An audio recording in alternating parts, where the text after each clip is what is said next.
Welcome back, boys and girls. It's time to reopen the gates of adventure and mystery to return to a land of a strange new world. Chapter 10: The Fracture. As the chaos of the bandits disappeared behind us, King Henry's family farmhouse appeared in the distance. It was a modern house covered with layers of sand and dust. Hey, Si, how does this world have houses from our world? Asked Robert with a confused look as he grabbed an old sign from the floor. It read potatoes, carrots, beetroots, and other root vegetables for sale. Otherwise, it was unreadable by the horrid amount of rust on the sign. As I looked around to see the mixture of ashes, dust, and sand, I was reminded of the horrible accidents that took place here. As I pulled my sword out, a blue light snapped off as it formed an image of an old lady. "You must be Henry's mom, ma'am?" I asked the old lady that was wearing a silver chain. "Well, I'm not his mom, per se," said the old lady as he was messing with her light brown hair. "I'm his Aunt Julie," said the old lady. She looked disappointed about the farmhouse. "This world is a very curious world. It has abundance of magical objects and creatures, but these ordinary vegetables are considered exotic to them," said Julie, with a sigh of relief as the light dimmed around her. "Miss Julie, if Oliver's parents died alongside you, why aren't they here?" As I noticed the connection was getting weaker.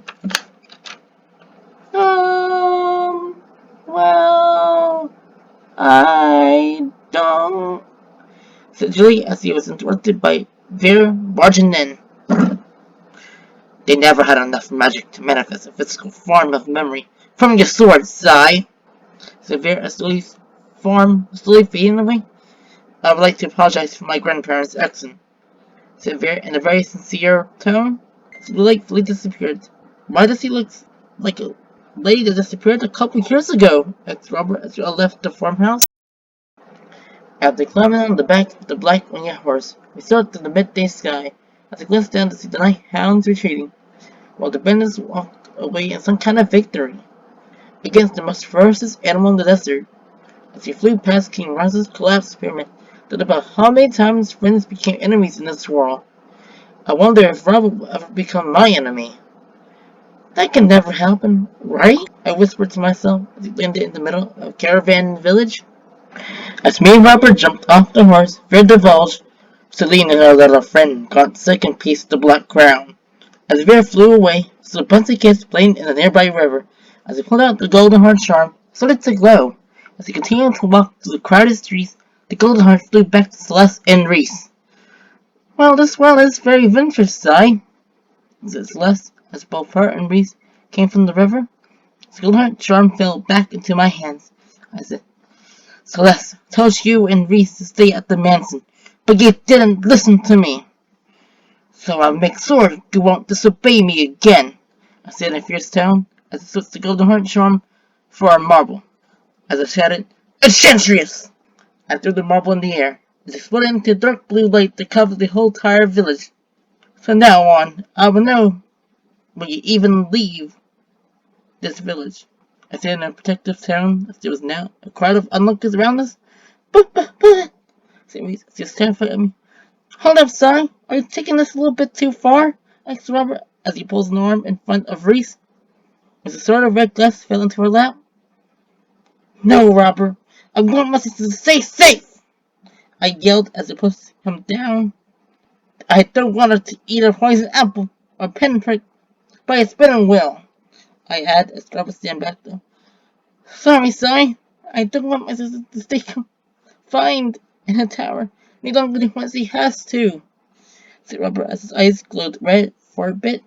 "So from now on, I will be continuing my adventure alone," as I walked the crowd of onlookers. As he continued to wander through the village, Celine came out of the tavern. "Thanks for the fresh juice, pup," sniggered Celine as he wiped her mouth. "Hey, Celine, why did you take a piece of the Black Crown?" as he jumped in my presence. Well, I," stuttered Celine as a strange gust of wind blew the white mask up. As it fell to the ground, it broke on impact, now exposing Ob in its child form. "Well, I usually use those things to get into these type of places," laughed Ob, transformed into a basket. So I'm assuming you're Celine's little helper. X. So the basket? Well, all I know is that it's on top of the mountain. Majestic, said Alb's voice as he came from the basket. As he dropped the basket, Alb turned back into his child form. As I traversed the overcrowded village, I came to the mountain. The sun was beginning to set behind me. Pulled out a marble and said, Hetius Maximus! As it turned red, I began my trek up the mountain. As the voice of Reese yelled, Furious! A long trail of flames scorched the snow in front of her. Yup, I taught Reese the flame spell, said Robert as he was using the airdrift spell to fly up the mountain.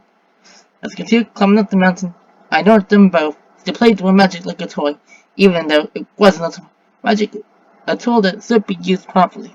If not, you endanger yourself and anyone around you. As I finished my sentence, Robert and Reese was already whistling as I heard horrific laughter from above. Like ice flew past us. As I looked up to see squalls flying on the back of a black frost falcon. Well, well, we'll be the first to fall, stated Squallius as he eyed Reese. With you, my dear girl, said Squallius as some black ice flew directly at her. No, you don't, yelled Robert as the red light from his hands obliterated the black ice. Villagers! Shouted Robert as the red light formed around his body, struck the dark frost falcon. As Squallius fell from the dead bird, he laughed. Well, well, my boy, you just killed an endangered species. I will allow you to choose my fate, said Squallius as he got out from the snow. I do not like creeps like you, scolded Robert as the red light got more destructive. No, Robert! I yelled as I threw the golden heart charm between Robert and Squallius. The charm hit the ground and flew into a ball of golden light that surrounded the mountain peak.